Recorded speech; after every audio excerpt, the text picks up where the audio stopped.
प्रभु राम देव भगवान अल्लाह खुदा ईश आदि नाम एक ही शक्ति के हैं। वो कैसा है, कहां है, कैसे मिलता है, किसने देखा है?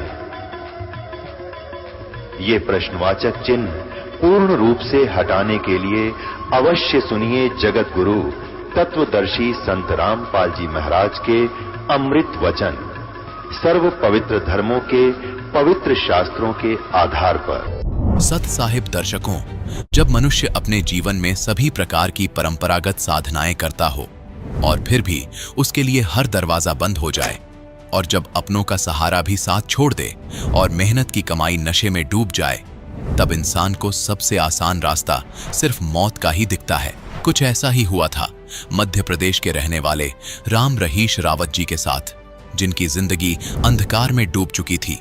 लेकिन फिर इनके जीवन में एक ऐसा मोड़ आया जिसने न सिर्फ इनकी जिंदगी बदली बल्कि इनकी आत्मा तक को जागृत कर दिया। दर्शकों, आज राम रहीश जी का कहना है कि जब से मैंने संत रामपाल जी महाराज की शरण ग्रहण की है, तब से मेरी जिंदगी पूर्णतः बदल गई है और आज मैं पूर्ण रूप से नशे से मुक्त हो चुका हूं। दर्शकों, वर्तमान समय में जिस नशे को छुड़वाने के लिए सरकार अनेकों नशा मुक्ति केंद्र खुलवाती है, लेकिन फिर भी लोगों का नशा नहीं छुड़वा पाती है, और उस नशे को संत रामपाल जी महाराज अपने ज्ञान और आशीर्वाद से कैसे छुड़वा रहे हैं।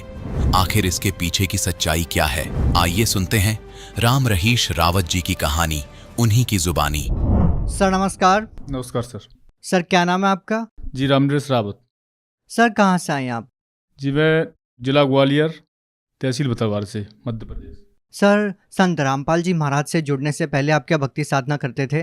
सर मैं संत रामपाल जी महाराज से नाम दीक्षा लेने से पहले हिंदू धर्म में जो भी प्रचलित तीज त्यौहार जो होते हैं और अन्य जैसे दुर्गा जी की पूजा, 8-9 साल तक सर जी मैंने खूब दुर्गा जी की पूजा की है। देवी को पधारना, फिर पूजन करना, और सर उससे मुझे कुछ आर्थिक या किसी प्रकार का कोई लाभ नहीं हुआ, शारीरिक कष्ट भी बढ़े।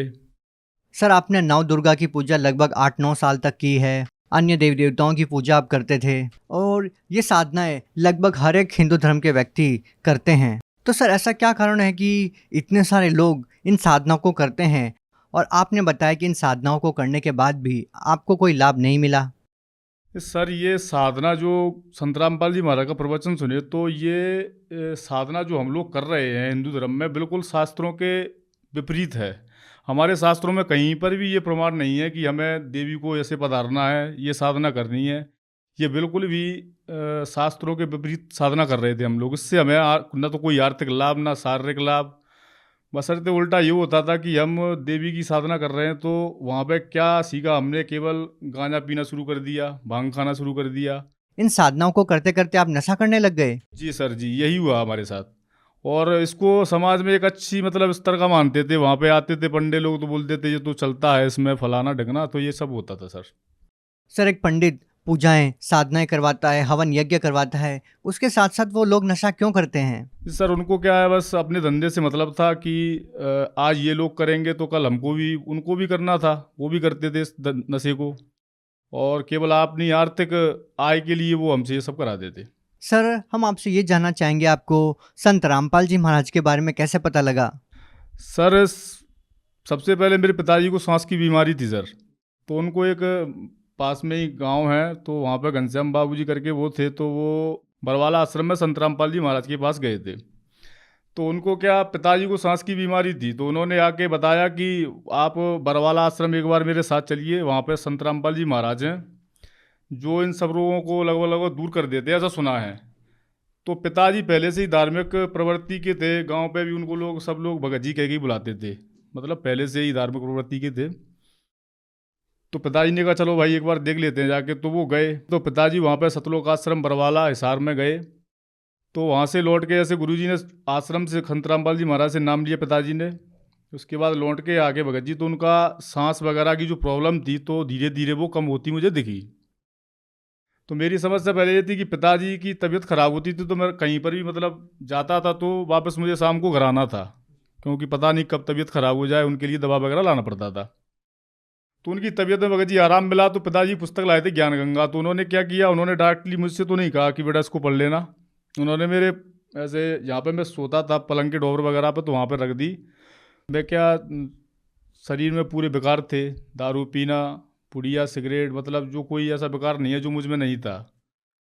तो पिताजी ने डायरेक्टली मुझसे ये आके नहीं बोला कि बेटा इसको पढ़ लेना या नशा पत्ता छोड़ देना। कई बार भगत जी प्रयास भी किया मैंने इस चीज़ को छोड़ने का, कि कहीं गिरिराज जी वगैरह जाना कि वहाँ पे जाके मेरा ये नशा पत्ता छूट जाए। आज मैं वहाँ पे जा रहा हूँ तो लौट के इसको वहाँ पे छोड़ के आऊँगा, लेकिन भगत जी ऐसा कोई प्रभाव नहीं पड़ा।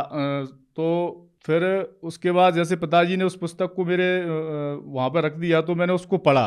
सर जी मैंने वो सृष्टि रचना को पढ़ा तो मेरे दिमाग में ऐसी बात फिट हो गई भगत सर जी की, ये गुरुजी पूरे हैं संत रामपाल जी, इनसे मुझे नाम लेना है। उसके बाद फिर मैंने संत रामपाल जी महाराज का प्रवचन टीवी पर देखना शुरू किया, जिससे मैं प्रभावित होकर सर जी ग्वालियर में नामदान केंद्र है, वहाँ पे मैंने जाके दीक्षा ली। सर पहले जो आपने पूजा साधना की उनसे आपको कोई विशेष लाभ नहीं मिला, तो हम आपसे ये जानना चाहेंगे क्या संत रामपाल जी महाराज से नाम दीक्षा लेने के बाद आपको कोई लाभ मिला? सर सबसे पहला लाभ तो सर शरीर में जो विकार थे, जो पहले लोग मुझे देखते थे वो अब मुझे पहचान नहीं पाते हैं कि ये वही है। सर दारू, मुर्गा, अफीम, गांजा, भांग, मतलब टोटली सब मैं करता था सर, ये पूरे अमाल मुझ में थे। उसके बाद संत रामपाल जी महाराज से नाम लेने के बाद सर ये विकार तो छूटे ही, साथ में पथरी की प्रॉब्लम आई थी मेरे पेट में। उसके बाद मैंने उसका अल्ट्रासाउंड वगैरह कराया तो 7-8 mm की पथरी उन्होंने बताई। तो सर उसके बाद फिर इलाज वगैरह थोड़ा बहुत मैंने मेडिकल से कराया तो उससे मुझे कोई लाभ नहीं हुआ। फिर मैंने गुरुजी से प्रार्थना लगाई, संत रामपाल जी महाराज से प्रार्थना लगाई, गुरुजी आप तो सब दुखों का निवारण करते हैं, तो ये फिर मुझे पथरी क्यों हुई? तो सर जी जैसे मैंने आज प्रार्थना लगाई तो सुबह मेरी पतली उसी पेशाब की नली से बाहर निकल गई। मैंने खुद उसको देखा और महसूस किया, मतलब निकली जब। उसके बाद सर जी अभी लगभग महीने भर पहले की बात है, तो दास अपना ट्रैक्टर लेके खेत पे जा रहा था, बच्चा भी मेरा छोटा वाला साथ में था। तो सर जी ट्रैक्टर रास्ते में पलट गया। इसका मैंने साथ मेरे पास वीडियो भी है, जो कुदरत में परमात्मा ने ही बनवाया था शायद इसी दिन के लिए। तो वो वीडियो बना तो भगत जी ट्रैक्टर पलटा मेरा, और बच्चा और मैं दोनों ट्रैक्टर के नीचे। तो ट्रैक्टर पलटा तो परमात्मा की याद आई भगत जी उस समय, बस संत रामपाल जी महाराज की याद आई। और ना मैं ट्रैक्टर से कूदा ना मेरा बच्चा ट्रैक्टर से कूदा, ट्रैक्टर उल्टा हो गया। उसके बाद मैंने अपने बच्चे को वहीं से पूछा, बेटा तेरे कहीं लगी तो नहीं है? बेटे पापा जी मेरे तो कहीं नहीं लगी। आपको तो नहीं लगी? मेरा बच्चा मुझसे बोला। तो मैंने कहा बेटा ठीक है, इससे निकलो धीरे धीरे आराम से। तो हम दोनों उसके ट्रैक्टर के नीचे से भगत जी निकल के आए। सर संत रामपाल जी महाराज के अनुयायी ये दावा करते हैं कि जो भी उनसे नाम दीक्षा लेता है उनका नशा छूट जाता है, तो हम आपसे ये जानना चाहेंगे क्या संत रामपाल जी महाराज आप लोगों का नशा छुड़वाने के लिए, अपने अनुयायियों का नशा छुड़वाने के लिए क्या कोई दवाई या जड़ी बूटी देते हैं जिसको लेने के बाद व्यक्ति नशे को त्याग देता है? नहीं सर जी, संत रामपाल जी महाराज कोई जड़ी बूटी वगैरह तो नहीं देते हैं। केवल वो शास्त्रों में, जो हमारे शास्त्रों में प्रमाणित भक्ति विधि है, जो हमारी गीता जी प्रमाणित करती हैं, हमारे धर्मशास्त्र प्रमाणित करते हैं, केवल वो शास्त्रों से प्रमाणित भक्ति विधि हमें देते हैं बस। इसके अलावा कोई जड़ी बूटी और जो सही प्रमाणित मंत्र वगैरह हैं जो वो हमको दिए जाते हैं। सर जैसा कि आपने बताया कि आपने लगभग 8-9 साल तक नव दुर्गा की पूजा की, तो हम आपसे ये जानना चाहेंगे जो देव देवताओं की पूजा पंडित लोग करवाते हैं और संत रामपाल जी महाराज जी से नाम दीक्षा लेते ही संत रामपाल जी महाराज जी उन देव देवताओं की भक्ति करने की एक अलग ही विधि बताते हैं, तो क्या संत रामपाल जी महाराज द्वारा बताई गई विधि सही है? नहीं सर, ऐसा कुछ नहीं है कि संत रामपाल जी बिल्कुल जो देवी देवताओं की भक्ति हम करते थे उनका संत रामपाल जी ने तरीका बदल दिया, केवल शास्त्रों के अनुसार वो साधना करा रहे हैं। सर इतने सैकड़ों वर्षों से जो पूजा विधि चली आ रही है, संत रामपाल जी महाराज जी उसको बदलवा क्यों रहे हैं? सर जी अन्य धर्मगुरु जो हैं वो उन्होंने कभी हमें वेद शास्त्र खोल के नहीं दिखाए हैं, ना हमें ये बताया कभी कि ये पूजा इस शास्त्र में लिखी हुई है जिसके आधार से ये पूजा करा रहे हैं। इसके विपरीत संत रामपाल जी महाराज ने हमें शास्त्रों में दिखा दिखा के कि बेटा यहाँ पे ये लिखा है, इस वेद में ये लिखा है, इस शास्त्र में ये लिखा है, इस तरह से हमें भक्ति बताई है, जिससे सर जी हमें खूब आर्थिक लाभ हुए हैं। जो भक्ति हम पहले अन्य धर्मगुरुओं द्वारा बताई हुई करते थे उससे हमें लाभ तो कुछ नहीं हुआ, केवल शरीर में बेकार और सब तरह से घाटा ही घाटा हुआ है सर। सर जो लोग आज भी देव देवताओं की पूजा करते हैं और उन पूजाओं को करते करते भी आपकी तरह उनको लाभ नहीं मिल रहा है, तो उन लोगों को आप क्या संदेश देना चाहेंगे, क्या कहना चाहेंगे? सर मैं संदेश देना चाहूँगा सर कि अगर हम किसी कार्य को करते हैं, या तो हम उस कार्य को सही से करेंगे तो हमें उसका लाभ मिलेगा। अगर उस कार्य को हमको करना नहीं आता और फिर हम उसको करेंगे तो सर उससे हमें घाटा पड़ेगा सीधा। तो हम जो साधना पहले कर रहे हैं वो साधना सही शास्त्रों के अनुसार नहीं है, जिससे हमें उसका कोई लाभ नहीं मिल रहा है। अगर हम संत रामपाल जी द्वारा बताई हुई साधना को, जो कि शास्त्रों के अनुकूल है, अगर उससे हम भक्ति करेंगे तो हमें लाभ मिलेगा ही मिलेगा। ये 100% प्रमाणित है। अगर वो आपकी तरह संत रामपाल जी महाराज जी से लाभ चाहते हैं, तो वो संत रामपाल जी महाराज से नाम दीक्षा कैसे ले सकते हैं? सर संत रामपाल जी महाराज के कईयों चैनलों पर प्रवचन आते हैं, जिसमें नीचे नंबर दिए जाते हैं आश्रम के। वहाँ से आप संपर्क करके किसी भी नज़दीकी नामदान सेंटर का पता लगा सकते हैं और वहाँ पे जाके नामदान ले सकते हैं। जी बहुत बहुत धन्यवाद। सत साहिब। दर्शकों, अभी आपने सुने संत रामपाल जी महाराज से दीक्षा प्राप्त करके सुखी हुए भक्त के अनुभव। अब देखिए जगत गुरु तत्वदर्शी संत रामपाल जी महाराज के मंगल प्रवचन। अब आपको यहाँ बुलाया जाता है, आपके जो इस ज्ञान से परिचित नहीं, क्योंकि ज्ञान तो सत्संग माने से, वो सत्संग को एक सेकेंडरी थिंग समझ रहे हैं कि तो ऐसे बाद में देखेंगे, वृद्ध हो जाएंगे, जब अभी तो छोटे छोटे बच्चे हैं, ये भी तो पालने हैं। ये लोक वेद हमारे दिमाग में घर करा हुआ है।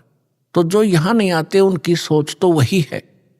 तो उनकी सोच के, उनके विचारों से आपने दुखी नहीं होना चाहिए। वो कुछ भी बोल रहे हैं, कुछ भी कहें, ये समझ लो बालक हैं छोटे छोटे, इनको पता नहीं। आपको वो व्यंग भी करते होंगे कि चल पड़ते हैं तीसरे दिन, अपना बालक ना पाले जाते हैं, देखना कुछ दिन में इनका विनाश हो जाएगा, इतना खर्चा करते हैं। तो पुण्यात्मा उनकी बातों में ना आना, परमात्मा के विधान के अनुसार अपने आगे कदम बढ़ाना। फिर कुछ दिनों में देखना आपके घरों में इतने सुख होंगे, इतनी बरकत होगी, वो पड़ोसी जो नाम नहीं ले रहे वो देखा करेंगे झुक झुक के, ये ल्यावे कहाँ से हैं।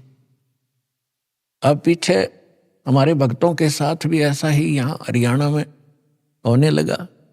कोई कहता ये तो वहाँ जाते हैं क्रोथाश्रम था पहले, और उस महाराज से पीछे पैसे लाते हैं, तब इनके ठाठ हो रहे हैं। महाराज यहाँ मशीन ला रहा पीछे छापन की मैं था भिखारी, तुम्हारे पैसे बैठे हूँ। तो दास का प्रोसेस परमात्मा का वो मार्ग है जिससे ये प्रफुल्लित होंगे, और ये काम भी करते ना दिखते, 10वें दिन सत्संग में जाते रहते हैं, और इनके सारे ठाठ हो गए, कार भी ले ली है, मकान भी बढ़िया बना लिया। परमात्मा के नहीं कर सकता।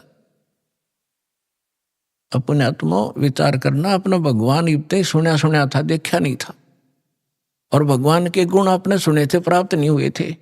आपको यहाँ कदम कदम पर महसूस होगा यहाँ भगवान है, परमात्मा ये काम करया करे, राज होने लग रहे हैं आपके घरों पर। तो आप जी को यहाँ बुला के आपको यहां अमृत पिलाया जाता है, आपकी आत्मा को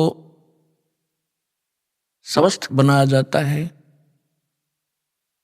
जैसे छोटा सा बालक होता है, लड़का या लड़की, गली में बच्चों के साथ खेल रहा होता है, और वो तो इतना मस्त हो जाता है बच्चों में, उसने खाने पीने की भी परवाह नहीं होती। फिर माँ जाती है कि काफी देर होगी मेरे बच्चे ने आया नहीं, ना खाना खा गया, ना दूध पी के गया। वह गली में जाती है, उसको कहती है तू आजा, खाना खा ले, दूध पी ले। वो नहीं आता है, वो तो बहुत मस्त है खेलने में। उसको उठाकर लाती है, उसका हाथ पैर मुंह धो के उसको दूध पिलाती है, और वो दूध पीता पीता भी नहीं सोचा है कि एक बार छोड़ दे माँ, फिर भागू मैं। लेकिन वो नहीं छोड़ती है, उसको पेट भर के और फिर छोड़ देती है कि ले तू खेल। तो इसी प्रकार आपको यहाँ बुलाया जाता है, ये आत्मा का आहार आपकी आत्मा को यहाँ खिलाया और पिलाया जाता है, फिर आपको छोड़ दिया जाता है कि जाओ खेल आओ तुम, और फिर आ जाइए थोड़ी अगले महीने। अब उस बच्चे को मालूम नहीं कि माँ इतना क्यों संघर्ष कर रही है, माँ को मालूम है ये अच्छा दूध पीवेगा, जल्दी बेटी या बेटा स्वस्थ रहेगा और जल्दी युवा हो जाएगा। तो दास का यही प्रयत्न समझना, परमात्मा और गुरु एक ही समझना चाहिए।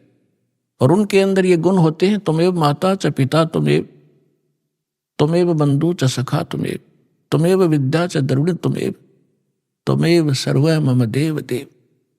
माँ के गुण भी है भगवान में। तो इस प्रकार ये आत्मा के माता पिता हैं, शरीर के माता पिता अन्य होते हैं। तो पुण्यात्माओं, सौभाग्य आपका, आप जिस को ये स्थान प्राप्त हुआ और आपको वो भगवान का यथार्थ मंत्र प्राप्त हुआ जिससे मोक्ष संभव है। सत्संग में बताया जाता है, कबीर थोड़ा जीवना ये मंडे बहुत मंडाने, सब ही उबा पंथ सिर राव रंक सुल्तान। परमात्मा कहते हैं थोड़ा सा तो जीवन है, और इसका ये भी ना मालूम यो है कितने दिन का।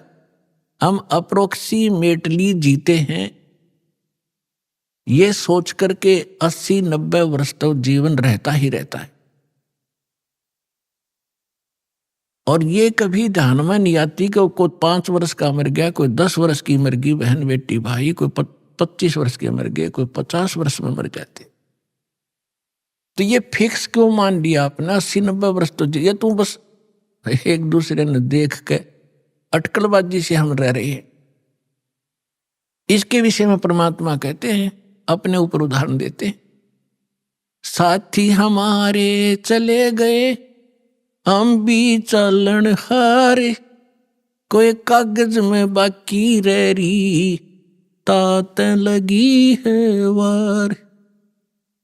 हम देखते हैं अपने साथ में रिश्तेदारों में वो जा रहे हैं और अपना भी नंबर आने वाला है, लेकिन हमारी कोई कागज में बाकी रह रही है। जिस दिन वो बाकी पूरी हो जाएगी फिर देखना आपकी भी टिकट कटेगी। कबीर थोड़ा जीवना और मंडे बहुत मंडान, बिना ज्ञान के व्यक्ति के आखिरी सांस तक ये काल ये बेदन लाए रखे, ये बनवा दूं वो करवा दूं। और बुढ़ापे में ज्यादा छिड़ा करेगा बीमारी, ना बालक माने ना उसकी बुद्धि ढंग से काम करे। बच्चों के बीच में बेमतलब वृद्ध आदमी टांग अड़ाए रखा करे, नो कर लो नाश करोगे तुम, फलाना ऐसे कर दिया। अब उस समय में जब बच्चे सियाने हो जाते हैं वो अपनी सूझबूझ से बहुत अच्छा ही करते हैं, और होना उनका वही है जो उनकी किस्मत में लिखा है। तो उससे परमात्मा कहते हैं कि रहना थोड़े से दिन है, और ना जाने कहां तक कि तू एस्टिमेट लगाए बैठा है, ये कर दूंगा वो कर दूंगा, कोठी बना दूंगा, 2 प्लाट ले लेता हूं। परमात्मा कहते हैं ये बिना ज्ञान के डले ढोरे हो तुम, 1 मिनट का भरोसा नहीं। और मुकदमे कर रहा जमीन पे, कौरव पांडव लड़का मर गए इसी पृथ्वी पे, या यही रहेगी, और वो सत्यानाश करवाएंगे। इन्हीं एकड़ जमीनों पर, इन किलों पर जो आज आप कब्जा करे बैठे हो, अरबों खरबों प्राणी मर गए इनको अपना मान के। काया तेरी है नहीं ये माया कहां से हो, चरण कमल में ध्यान रखो भाई इन दोनों को खो। ना काया तेरी, माया कहां से होगी जिसको ठीक है चिपका बैठा। उसके लिए परमात्मा कहते हैं भगवान के चरणों का चिपका रहे, भक्ति करता रहे। और जब तक यहां रहे इसको समझ ले एक रेस्टोरेंट है, और जैसा भी रेस्टोरेंट तुझे तेरे भाग में मिला है उसमें सब्र कर, संतोष कर, अपना टाइम पास कर। जो उद्देश्य लेकर तुम उस रेस्टोरेंट यानी धर्मशाला में कोई कमरा बुक करा कर रह रहा है, उसका उद्देश्य क्या था, वो उद्देश्य यहां बताया जाता है। ये तन सराय धर्मशाला, ये तन सराय में जीव मुसाफिर करता रहे दिमाग रे, रात बसेरा कर ले डेरा चले सुबेरा त्याग रे। इस संसार रूपी शहर में और इस शरीर रूपी एक धर्मशाला आपको ये कमरा मिला हुआ है। ये किस लिए लिया आपने? आप यहां कोई व्यवसाय करने आए थे,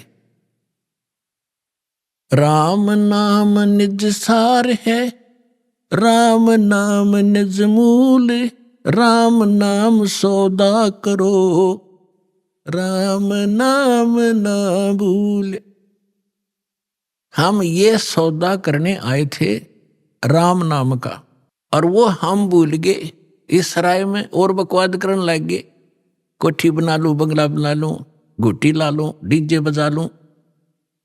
ये कोरी बकवाद हैं। एक जो विद्यार्थी अपने विद्या ग्रहण ना करके शराब पीवे, सिनेमा देखे और सैर सपट्टे को घूमता रहे, तो वो उसके लिए हानिकारक है। इसी प्रकार मानव शरीर प्राप्त प्राणी एक विद्यार्थी है, और विद्यार्थी को अपना वही कार्य करना चाहिए जो उसका होता है। हम उसको भूल गए और काम बकवादों में लगे हुए हैं, तो जिस कारण से हमने अपने असंख्य जन्म नाश कर दिए। तो पुण्यात्मा, आपका सौभाग्य है कि आपको ये मार्ग मिला, ये ज्ञान मिल रहा है, और ये ज्ञान ऐसा है आपकी आत्मा को झंझोड़ कर धर देगा, क्योंकि इसमें दोनों गुण हैं। एक तो आपके पाप नाश होंगे इस अमृतवाणी से, जो दास के मुख से जो बोला जा रहा है, चाहे वो टीवी के पर, चाहे कोई सीडी कैसेट में, इसका प्रभाव आप पर विशेष होगा। और यही वाणी आपने सुनते कबीर पंथिया नर फलाना नकरा कितने को बरस हो गए, किसे का असर नहीं। सत्संग में बैठे तो ना डलाए जाएंगे, हाँ सही जाते हुए कर्म करेंगे जो ना करने चाहिए, क्यों उनका असर उनका हो ही नहीं सकता, वो अधिकारी नहीं है। एक राजा की रानी ने गुरु दीक्षा ले रखी थी। राजा इसका विरोधी था कि ये गुरु ऐसे होते हैं, औरतों को बहकाए रखते हैं, इनसे पैसे ऐंठते रहते हैं। तो वो इस बात के पक्ष में नहीं था, लेकिन अपनी धर्मपत्नी के सामने वो घना विरोध भी नहीं कर पाता था। बार बार यही कहता था कि क्या रखा है गुरु बनाने में, भक्ति यहां कर लिया करो। तो वो कहने लगी, जी मैं तो घना उत्तर जानती नहीं, आप गुरु जी के पास चलो, एक बार उनसे पूछ लो। उसने कुछ दिन के बाद सोचा, चल इसके गुरु जी ने कह दूं, इसके सामने सुना दूंगा दो चार, फिर तो इसका मन हटेगा कुछ। चला गया गुरु जी से ने। गुरु जी के पास जाते ही, वो तो संत तो ये कहते हैं बच्चा भक्ति करो, परमात्मा का नाम लिया करो। तो उसने, राजा ने प्रश्न किया कि क्या गुरु बनाना घना जरूरी है? महाराज जी भक्ति तो घर भी हो सकती है। संत जी ने सोचा, अब भाई अब मैं कुछ कह दूंगा तो कति ज्यादा ही गुस्से मारा है, और फिर राजा है, ऐसे कहना ठीक सा नहीं लगेगा। उसने कहा, जी देखो अब मेरे पास समय नहीं है, मेरा अपनी क्रियाक्रम का समय हो गया है, मैं कभी आपके घर पर आऊंगा और तब आपको बताऊंगा। विस्तार से पूरी डिटेल बतानी पड़ेगी, बहुत लंबा चौड़ा विषय है। राजा ने सोचा, और बढ़िया, वहां इसका खूब दिमाग चाटूंगा। कुछ दिन के बाद राजा को संदेशा पहुंचाया कि जी आज गुरु जी आ रहे हैं। राजा ने सब व्यवस्था कर दी, आप बैठ गया सिंहासन पर, और संत के लिए नीचे एक अलग से कुर्सी ना दी, और काफी वजीर वजार उसके वहां खड़े थे। अब संत जी जाकर खड़े हो गए, वहां सैनिक भी खड़े थे, गार्ड। संत जी ने कहा कि ए सिपाहियों, इस व्यक्ति को अरेस्ट करो। राजा की तरफ संकेत किया। अब वो सिपाही उस संत के कहने से राजा की को कैसे अरेस्ट कर ले? 2 बार कहा, तीसरी बार कहा, अरे सुना नहीं तुमने? अब राजा पहले तो हंस रहा था कि क्या मजाक कर रहा है, फिर उन्होंने सोची तो भाई कति दर्द हो गया, कति राजा पाठ खींच मेरा छीन ले। राजा ने कहा, सैनिकों अरेस्ट करो इसको। इतना कहना ही था, उस बाबा जी की दोनों तरफ तो बांह पकड़ ली सिपाही ने, चरचरा ना के, और ये इंतजार कर रहे थे अब क्या आदेश है नेक्स्ट। तब संत ने कहा कि हे राजन, गराय आदमी की नो बेइज्जती करवाया करें। तो उस राजा ने कहा कि आप क्या कह रहे थे? कि मैं आपके प्रश्न का उत्तर देने आया था जो आपने उस दिन किया था, ये उत्तर दे रहा हूं मैं आपका। ये क्या खाक उतर दिया। राजा ने कहा कि मुझे छुड़वा तो दे, फिर मैं कुछ बात बताऊं। तो उसने कहा छोड़ दो। उन्हें छोड़ दिया, खड़े हो गए दूर। तो राजा संत ने कहा कि देखो जी, आप राजा हो, ये आपके सेना है। अब ये शब्द मैंने कहा था जो आपने बोला, मैंने कहा था इसको अरेस्ट करो, ये टस से मस नहीं हुए, और यही आपने बोला था। इसने मेरे को उठा लिया ऊपर ने। तो ये आपके वचन से काम करेंगे, आपके वचन की शक्ति से चलते हैं। इसी प्रकार अध्यात्म मार्ग का मैं महाराज हूं, और जो वचन मैं कहूंगा वो क्रियावान होंगे। आप जैसे थे 100 वर्ष कहे जाइए, इन मंत्रों को कभी लाभ नहीं देंगे। समझदार को संकेत पर्याप्त है। तो परमात्मा कहते हैं, कबीर एक दिन ऐसा होएगा, सबसे पड़े बिछो, राजा राणा राव रंक, सावधान क्यों न हो। एक दिन ऐसा होगा, सब ते बिछड़ोगे तुम, और कोई तुम्हारे साथ नहीं जागा। कबीर साहब कहते हैं, हिड़की दे दे रोएगी सुरता, जब तू चलेगी अकेली। आज तो इस परिवार में आपका खूब दिल लग रहा है, या कोठी मेरी, बेटा मेरा, बेटी मेरी, या कंपनी मेरी। जब 1 मिनट में तेरा जाने के वो कागज पूरे होंगे, तब ने कहा पछाड़ खा खा रोएगी सुरता। तो जब तू जागी अकेली, तेरा कोई आगे पाछे होगा नहीं। गुरु तूने बनाया नहीं ताकि तेरे सामने आके खड़ा हो जाता का बेटा, और उनको भगा दे यम के दूतों को। एक दिन ऐसा होएगा, सबसे पड़े बिछो, राजा राणा राव रंक, सावधान क्यों न हो। उजड़ खेड़े ठीकरी, ये गड़गड़ गए कुम्हारे, वो रावण सरीखे चले गए भाई, लंका के सरदार। ऊंचा दिखे धौलरा, और मंडी चित्ती पोले, एक हरि के नाम बिना यू काल मारे रा रोले। ओए होए होए, एक एक शब्द मालिक का विचार करियो पुण्यात्माओं। कहते थे ना, बहुत ऊंचे महल दिखाई दे हैं, 2-2, 3-3 मंजिल के, और खूब उसके ऊपर चित्रकारी और चिप्स लगा रखी हैं। एक परमात्मा की भक्ति बिना यू काल त्री रोल मार रहा है, तना मूर्ख बना रहा है। 1 सेकंड में मृत्यु हो जाएगी, और फिर गधा बन कर घूम रहा होगा, कुमार तरह लठ मार रहा होगा। तो परमात्मा ये बताना चाहते हैं कि जितना तू जानता है इतना ही नहीं, इससे आगे भी कुछ है। वो परमात्मा या उसके बच्चे संत ही बताया करते, उनसे तुम संपर्क नहीं रखते। आप जिस समाज में रहते हो उनको इतना ही ज्ञान है जो आप प्रतिदिन कर ही रहे हो। परमात्मा कहते हैं, कहा चनावे मेड़िया, लंबी बीत उसार, घर तो 3.5 हाथ, वही घना तपोड़े 4। परमात्मा कहे कि खुशी मना रहा है, लंबी लंबी 4 द्वारी बनाकर ऊपर नीम बरवा के, कि घर तो 3.5 हाथ, घना तपोड़े 4। और कह कबीर अधिकाग हैं, उनको नहीं विचार। अपना हाथ इतना होता है, इसको हाथ बोलते हैं अपनी देसी लैंग्वेज में। प्रत्येक व्यक्ति का अपना शरीर 3.5 हाथ का होता है। हूंठ हाथ कहते हैं, हूंठ हाथ 3.5 हाथ।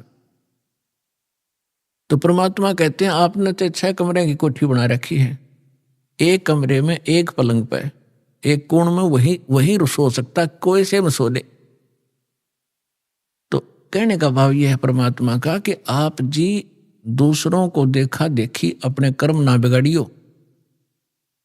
जो तेरे भाग में भगवान ने दे रखा ठीक है, 1-2 कमरे 4 दिशे तेरे बना ले, और ना भी होता तो धक्का ना करिए, उसी में टाइम पास कर ले। सिर्फ ये सोचकर ये रेस्टोरेंट है, हमने कुछ दिन टाइम पास करना है।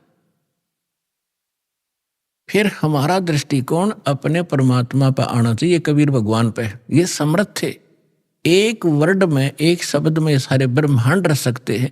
पृथ्वी, उस पर सब घास फूस बना सकते हैं, फिर पेड़ पौधे पैदा कर सकते हैं एज इट इज, फलदार न्यू के नो, सूर्य चांद बना रखे। तो वो परमात्मा एक झोंपड़ी में रहा करता और एक क्रिया करके दिखा करता कि अपना वर्क भी करो, काम भी करो, राम भी जपो।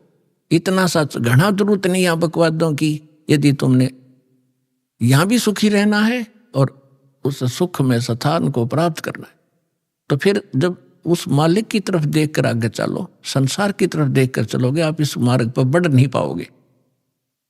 ठीक, फिर परमात्मा कहते ज्यों राखे त्यों ही रहूं। कैसे ही रखे मालिक, चाहे आपने सुख कार दे, कोठी दे, नो प्रॉब्लम, पर भगवान ना भूलना।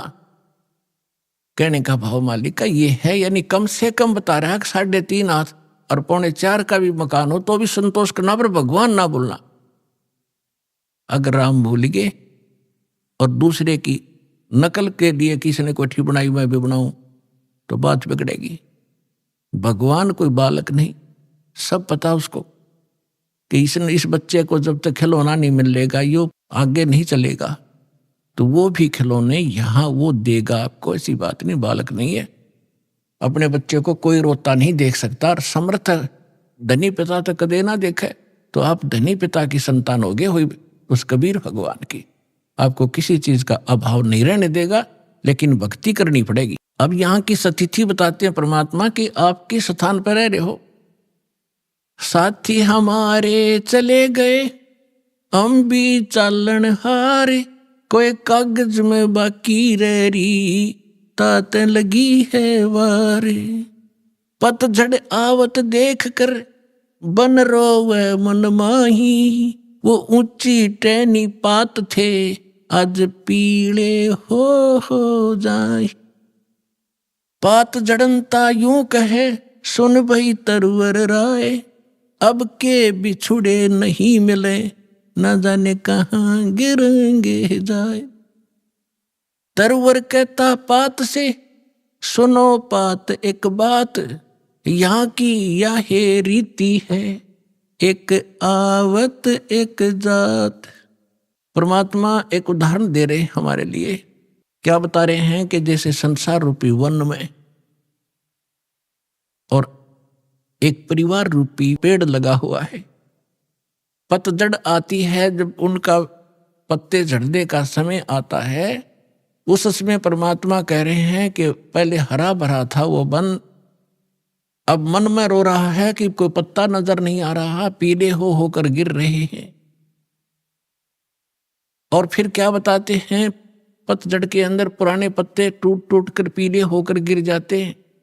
कोई गंदे नाले में गिरता है, कोई पशुओं के पैरों के नीचे काटा जाता है, या कोई इकट्ठा करके फूंक दिया जाता है। उसकी तुरंत बाद छोटी छोटी कोपर फूट आती है और फिर वो पत्ते बनकर फड़फड़ाने लग जाते हैं। 1 साल वो फड़फड़ा लेते हैं और फिर उनकी वही दशा होती है, फिर नई कोपल आ जाती है। तो परमात्मा समझाना चाहते हैं कि आज जो हमारे जैसे बूढ़े हो गए, ये पीड़े हो गया, हम सफेद बाल साफ दिखाई दे रहे हैं, ये जान का टाइम आ लिया, और अब भी बकवाद ना छुट्टा तो फिर वो मूर्ख आदमी है। और तुरंत ही दादा की मरण का टाइम हो गया, वह पोते तैयार हो लिए, 50-60 साल वो पोते नाच कूद लेंगे, फिर उनकी वह दशा होगी। तो परमात्मा कहते तुम रह कहाँ रहे हो, कदे बुद्धि से काम लिया, और लिया तो कोई विकल्प नहीं था, आज आपके सामने विकल्प है इसका कि ये काम करके आप इसको सदा के लिए समाप्त कर सकते हो। परमात्मा समझा रहे हैं कि पतझड़ आवत देखकर बन रोवे मन माही, ये ऊंची टहनी पात थे, ये पीले हो जाए। पात जड़नता यूं कहे, सुन भई तरवर राय, अब के बिछुड़े नहीं मिले, ना जाने कहाँ गिरेंगे जाए।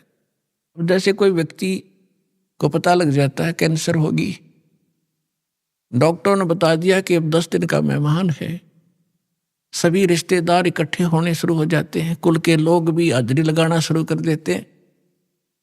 और वो कहता है, उसको उस समय महसूस होता है कि जिस परिवार में मैं रहा था इसमें रह नहीं पाऊंगा, जाना पड़ेगा। तो वो अपने आप कहता है, भगवान अब क्या होगा मेरा, ना जाने कहाँ जाऊंगा। तो कुल के लोग सांत्वना देते हैं, भाई चिंता ना करें, यहाँ तो सबके साथ ऐसी ही बनती है, कोई पहले मर गया कोई पीछे मर गया, ये तो सबने ही जाना है।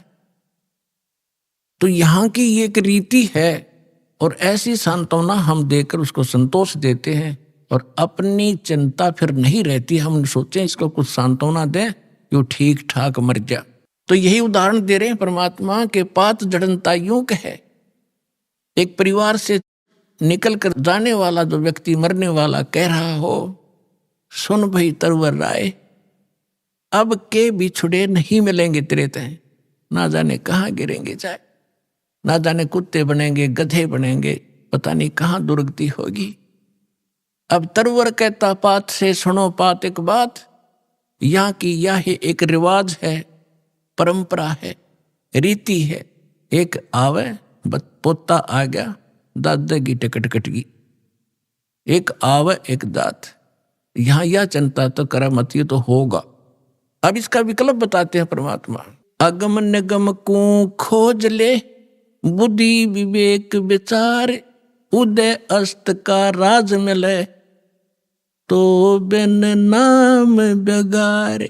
पूरी पृथ्वी का राजा यदि ये सत साधना नहीं कर रहा तो बेगार कर रहा है, बेगार, वो डड़े ढो रहा है। जब राजा डड़े ढो रहा तो आप अपने हिसाब लगा लो, एक जनसाधारण नागरिक राजा को तो सक्षम मानता है, समर्थ मानता है, उसके आगे भीख मांगता फिरता है। और परमात्मा कहते हैं वो भी डड़े ढो रहा है जो सत भक्ति नहीं करता।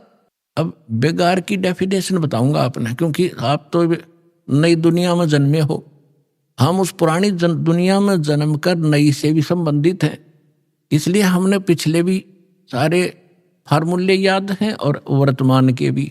इसलिए दास आपको परमात्मा ने जो वाणी बोली वो पहले बोली थी, उसमें हमारे पुराने शब्द घने हैं जो आज के बच्चे उनको समझ नहीं सकते बेगार के चीजों से। तो इसलिए परमात्मा ने दास को ऐसे समय में यहाँ पटका ताकि मैं परमात्मा की वाणी को दास ठीक से समझ के उसके बच्चों को निर्णायक तरीके से समझा सकूं।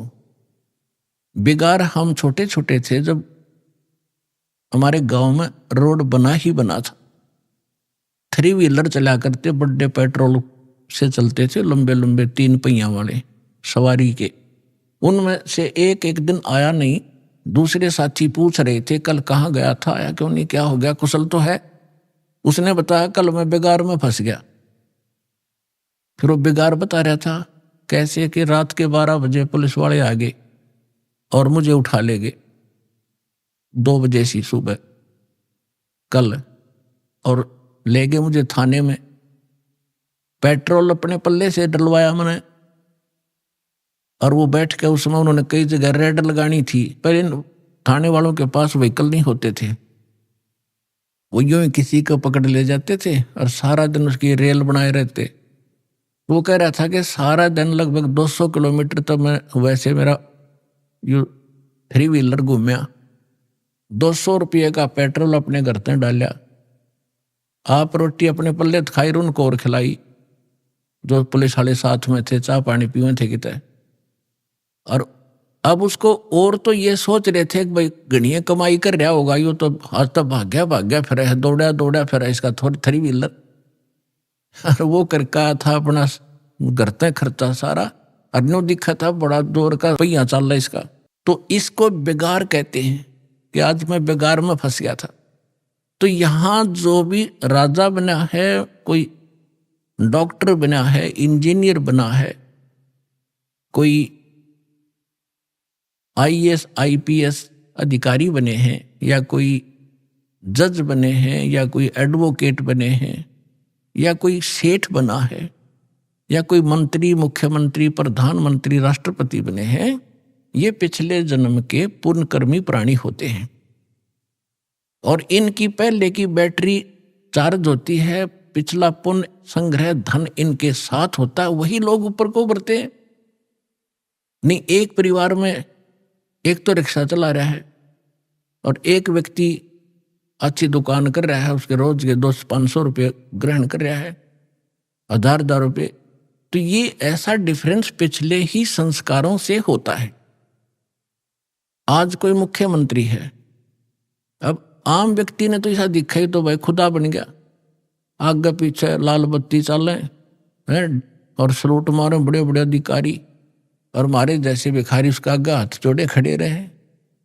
तो उसको भी परमात्मा ने कहा ये एक छोटे से टुकड़े का राजा यदि पूरी पृथ्वी का शासक हो और जिसके पास भक्ति नहीं है वो बेगार कर रहा है, वो डले ढो रहा है, वो अपने पिछले पुनों से उस 3 व्हीलर वाले की तरह घूमता तो घना स्पीड तो दिखे, ठाठ बाट दिखे, लेकिन वो अपने घर से पूंजी नष्ट कर रहा है, अपने पिछले पुनों को खोकर नाश करके अगले जन्म में कुत्ते की योनि में, गधे की योनि में जागा।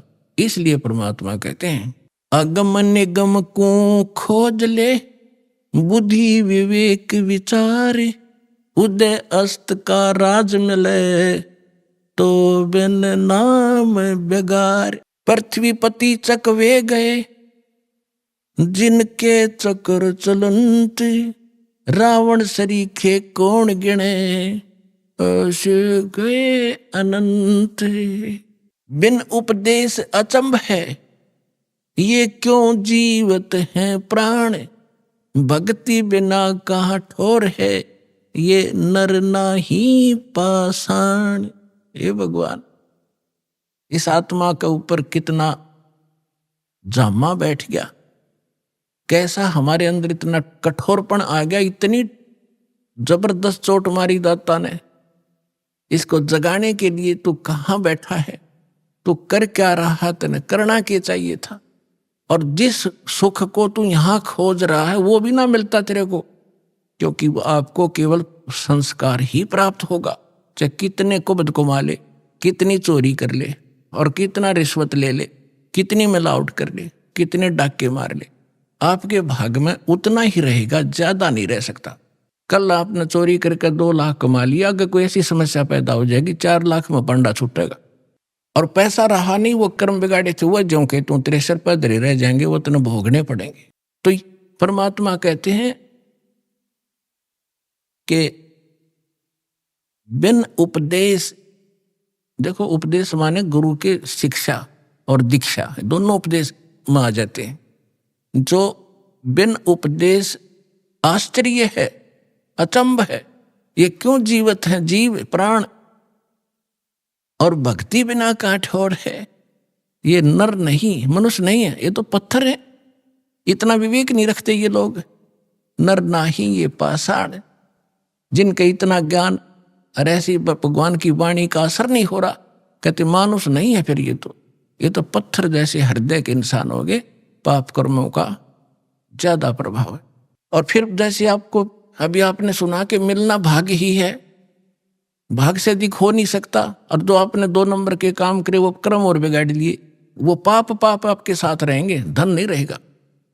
फिर इसका विकल्प बताया परमात्मा ने, ठीक है अनजानपने में जो गलती होगी सो होगी, आगे से सतर्क हो जाओ, यहां से दीक्षा लो, आपके पिछले पाप भी नाश होंगे, आगे आपके भाग्य में ना होगा, ये समर्थ है, आपके नए लेख लिख देगा ये कबीर भगवान, वो समर्थ शक्ति है, समझ लेना इस बात को।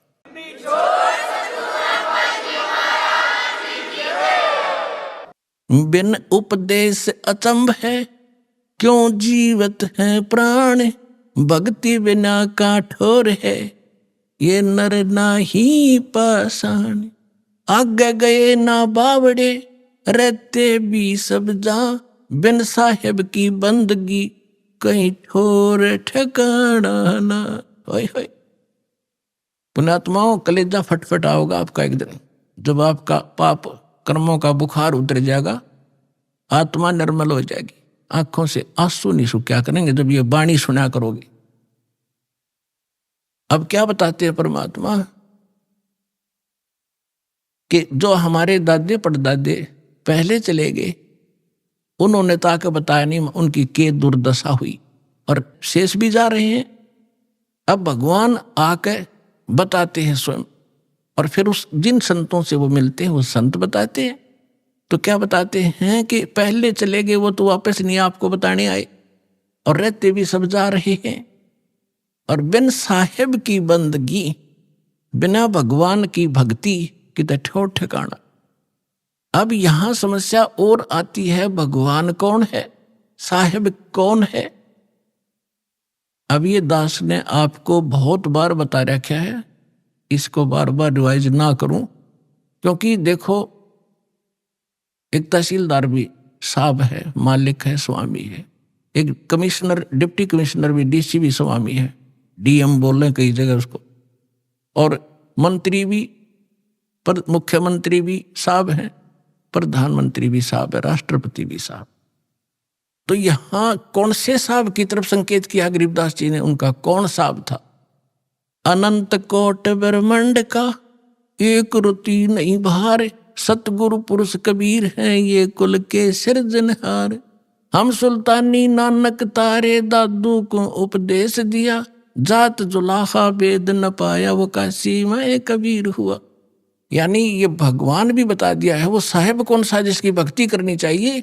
ये वो परमात्मा है जो काशी में धानक जुलाहे रूप में कबीर नाम से आए थे। ये अनंत कोट ब्रह्मांड का स्वामी, ये है मेरा साहेब।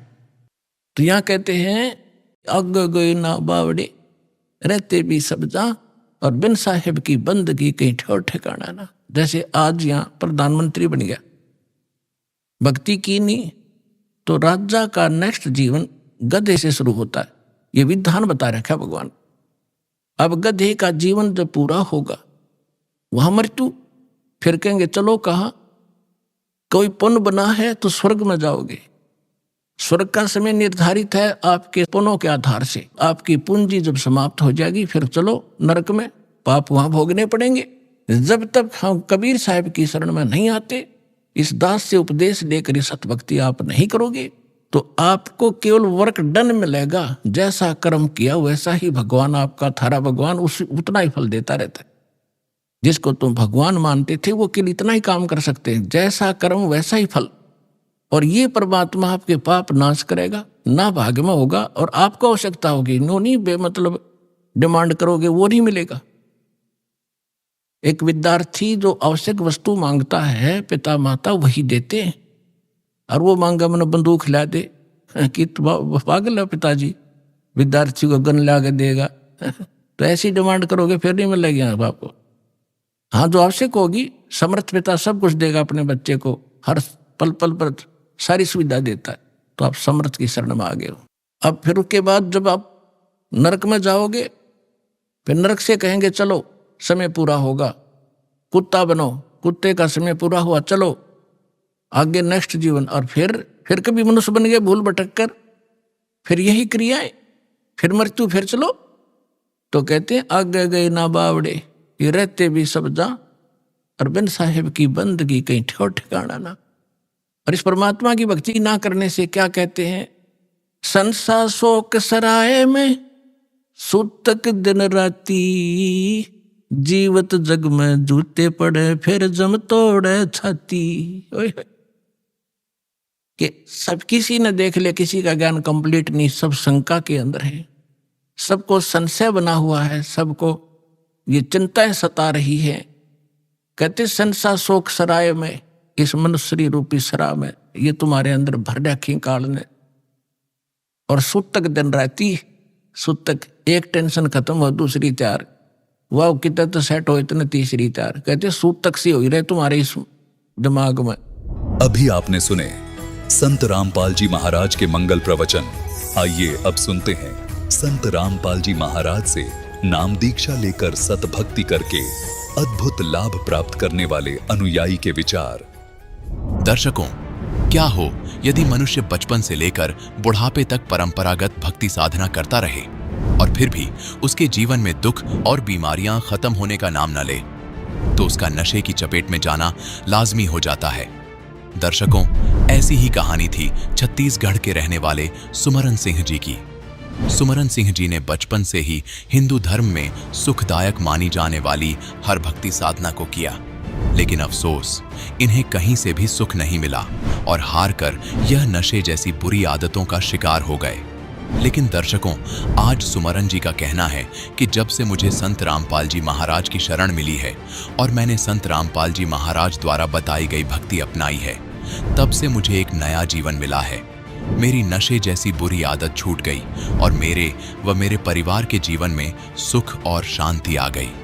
दर्शकों, आखिर संत रामपाल जी महाराज ने सुमरन सिंह जी को ऐसी कौन सी भक्ति विधि बताई जिससे उनकी नशे की लत भी छूट गई?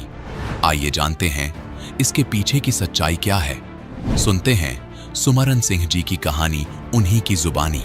नमस्कार सर। नमस्कार सर। सर, क्या नाम है आपका? सुमरन सिंह कंवर। सुमरन जी, आप कहाँ से हैं? कोरबा जिला छत्तीसगढ़ से। सुमरन जी, संत रामपाल जी महाराज से नाम दीक्षा आपने कब ली? 20/3/2013 से। सुमरन जी, क्या क्या भक्ति साधनाएं की हैं आपने? सर जी, मैं सभी देवी देवता की भक्ति करता था भगत जी, और बाबा जय गुरुदेव महाराज से नाम दीक्षा लिया थी। तो फिर आप संत रामपाल जी महाराज जी की शरण में कैसे आए? सर जी, संत रामपाल जी महाराज का शिष्य है रायपुर से, वो मेरे को बताए कि जय गुरुदेव महाराज से परे है, ज्ञान से वो मोक्ष का रास्ता बताते हैं। ऐसे कैसे होगा? मैं कहे भैया जी आप कैसे बोलते हो, मैं तो संत रामपाल जी महाराज जैसे मैं भी सत्संग सुना दूंगा, ऐसे कर दूंगा करके मैं उटपटांग बोलने लगा सर जी उसको। उसके बाद उसने बोला नहीं भैया तुम गलत बोल रहे हो, आप चैनल खोल कर देखो, चैनल में संत रामपाल जी महाराज का सत्संग आता है। ऐसे करके बोले, चैनल खोला तो संत रामपाल जी महाराज जय गुरुदेव महाराज का सत्संग के बारे से बता रहे थे। ये पांचों नाम काल का जानो। मैंने बोला जय गुरुदेव महाराज हमारे गुरुजी का संत रामपाल जी महाराज सत्संग बता रहे हैं करके मैं एकदम खुश हो गया। उसके बाद देखा कि ये घट रामायण में बता रहे थे कि ये पांचों नाम काल का जानो। मेरे को लगा गुरुजी संत रामपाल जी महाराज के कैसे बताते हैं, जय गुरुदेव का नाम काल का जानो करके बताते हैं।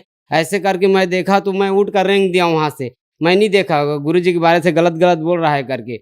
मैं सर जी उसके बाद मैंने घर चला गया, मैं नहीं देखा। तो वो वहाँ से आए, वो दिल्ली से हरियाणा से, तो फिर मेरे घर आ गए। वो बोला कि भैया एक बार संत रामपाल जी महाराज के पास चलो और नाम दीक्षा लो और भक्ति करो। मैं बोला सर जी मैं नहीं जाऊंगा वहाँ, क्यों जाऊंगा? मैं कहीं उससे जैसा तो मैं भी सत्संग सुना दूंगा। मैं बाबा जय गुरुदेव महाराज के पास जाता हूँ, वृंदावन मथुरा में घूमता हूँ, ये सब चीज़ मेरे को भी पता है। ऐसे करके बोला उसको। रात में सोया सर जी मैं। उसके बाद मुझको ऐसे लगा कि संत रामपाल जी महाराज आए और मेरे को लेकर के हरियाणा चले गए।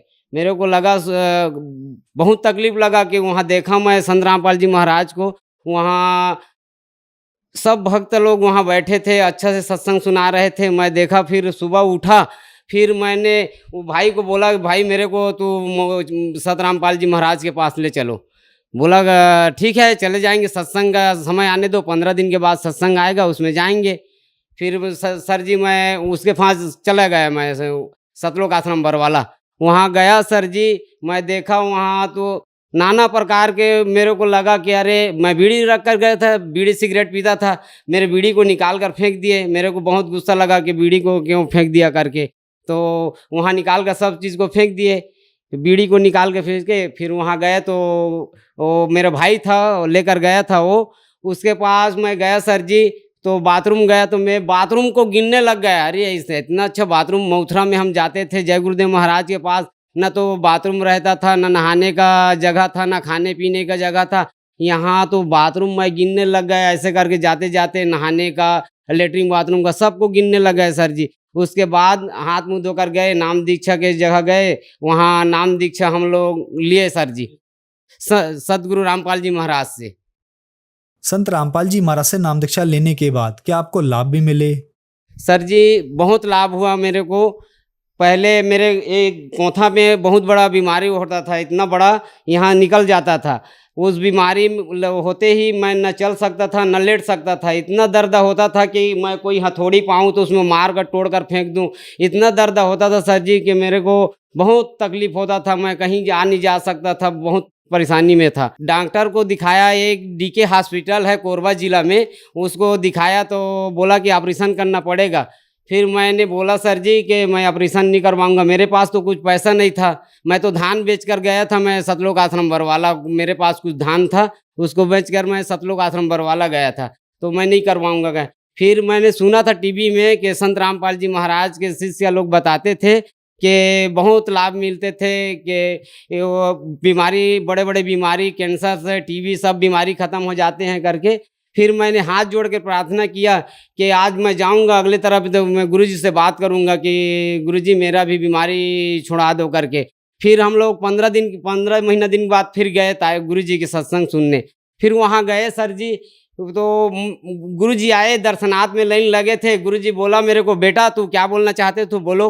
मैं तो पूरा मेरा मुंह नहीं खुला सर जी, मैं इतना रोने लगा कि मालिक मेरे घर में मैं बोला हूँ उसको कैसे जान दिए करके, मेरे को बहुत तकलीफ लगा है। पूर्ण परमात्मा है, पूर्ण मालिक है, बोला मालिक ऐसे रजा करी सर जी के मैं बोलते ही साथ वहाँ गया था। उसी दिन से आज तक मेरा बीमारी पूरा खत्म ही हो गया सर जी। सर जी ऑपरेशन करवाना नहीं पड़ा, डॉक्टर बोला था कि ऑपरेशन करवाना पड़ेगा करके, मेरे पास 1 रुपया पैसा नहीं था सर जी। संत रामपाल जी महाराज की दया से बीमारी खत्म हो गया सर जी। उसके बाद सर जी मैं वही डॉक्टर के घर में मैं चौकीदारी करता हूँ।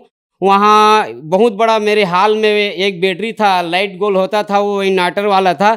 उसमें संत रामपाल जी महाराज का हम सेवा करते थे, बैनर सेवा 2016 में लगाते थे, तो आए माइक से लगा कर जाते थे हम लोग। उसके बाद हम लोग उस बैटरी को चार्ज करने के लिए मैं घुस गया और किसी को नहीं बताया। मेरे पीछे में वो जैसे मैं उस बैटरी में लगाया वो पूरा ब्लास्ट हो गया और मेरे को सर जी कुछ नहीं हुआ, मेरे को तो ख़त्म हो गया है करके सब लोग घर से निकल कर भाग गए। वो 4-5 कमरा का जगह था, वो वहाँ खोली में वो पूरा धुएं में भर गया सर जी। तो मेरे को ऐसे लगा कि संत रामपाल जी मेरे को आए और वो एकदम उठा कर रख दिए। तो मैं एक शब्द बोला, बंदी छोड़ सदगुरु रामपाल जी महाराज की जय हो, बंदी छोड़ सदगुरु रामपाल जी महाराज की जय हो। ऐसे करते करते बहुत निकल कर आया सर जी।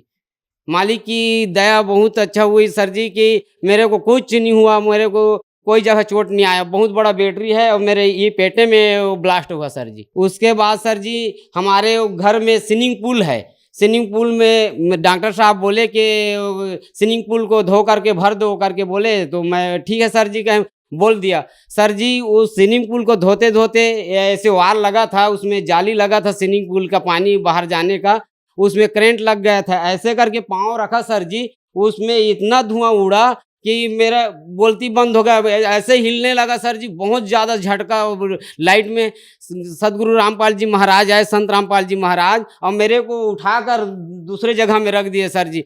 बहुत ऐसे चमत्कार हुआ है सर जी मेरे साथ। और मैंने सभी नशा करता था, मैं तोला तोला गांजा रखता था, 2-2 ठो चीलम रखता था सर जी। और दारू तो मैं 24 घंटा पीता था। एक मैं भट्टी में बैठता था तो 2000-3000 का पीता था और दूसरे को भी पिला देता था। बहुत परेशानी थी भगत जी। और सर जी मेरे घर में मेरे बच्चा को मैं पा करके उठा करके मैं कहीं भी सो जाता था, 6 महीने का बच्चा को। बहुत तकलीफ थी सर जी, हमारे पास कोई पैसा नहीं था उस समय। संत रामपाल जी महाराज से नाम दीक्षा लेने के बाद सब नशा छूट गया सर जी। आज के बाद मैं कोई भी नशा नहीं करता हूँ, शौक सुपारी भी नहीं खाता हूँ। सर जैसा कि आपने बताया कि आप बहुत ज्यादा नशा करते थे और संत रामपाल जी महाराज से नाम दीक्षा लेने के बाद आपका नशा छूट गया, तो जो श्रद्धालु आज आपको टीवी पर देख रहे हैं, खास करके वो लोग जो नशा करते हैं, तो उनके लिए आप क्या मैसेज देना चाहेंगे? मैं उनके बारे में हाथ जोड़कर प्रार्थना करना चाहता हूं सर जी कि संत रामपाल जी महाराज के लिखी पुस्तक है जीने की राह, ज्ञान गंगा पुस्तक, उसको पढ़ें और चैनल में सत्संग आता है उसको देखें और संत रामपाल जी महाराज से नाम दीक्षा ले करके मोक्ष करें। धन्यवाद सर। सत साहेब।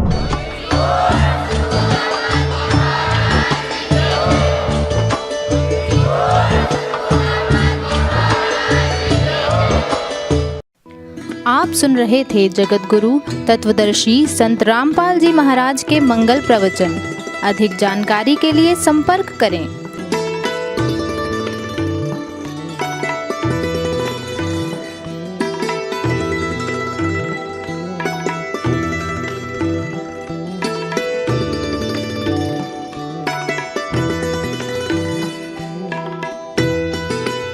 जगत गुरु तत्वदर्शी संत रामपाल जी महाराज जी के पावन सानिध्य में भक्ति की अलख जगाने तथा श्रद्धालुओं को सत्य भक्ति मार्ग का रास्ता दिखाने हेतु कनाडा के लोकप्रिय channel the TV NRI channel पर जगत गुरु तत्वदर्शी संत रामपाल जी महाराज जी के मंगल प्रवचनों का प्रसारण प्रतिदिन सुबह 7:30 बजे से 8:30 बजे तक तथा रात्रि 7:30 बजे से 8:30 बजे तक किया जा रहा है। इस सत्य भक्ति मार्ग को अपनाने के लिए अधिक से अधिक सत्संग प्रसारण देखें। इस सत्संग प्रवचन का सीधा प्रसारण संत रामपाल जी महाराज लाइव सत्संग YouTube चैनल और जगत गुरु संत रामपाल जी महाराज Facebook पेज पर भी देख सकते हैं।